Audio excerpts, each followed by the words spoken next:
Hey guys, welcome back to Thunderbird Thursday on Doug's Model Garage videos. And here we take a look at another one of my older Thunderbird builds. This is a 89 or 92 Thunderbird. And this was basically built in the factory color that I've molded in. This is the Turbo Coupe, or Super Coupe as they call it. And there's the supercharged 3.8 liter V6.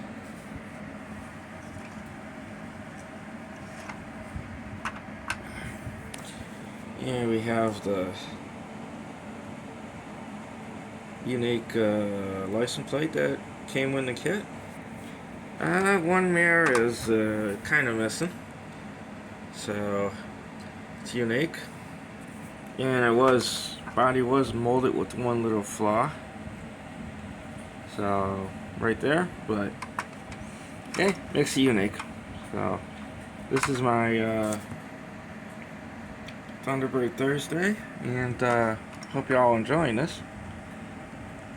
There's the exhaust and the chassis, and hope you enjoy it.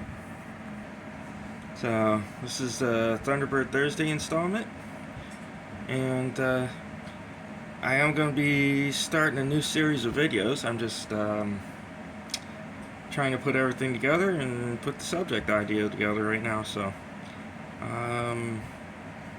hope you enjoy Thunderbird Thursday, and this is Doug at Doug's Model Garages. Have a good day, y'all. Bye.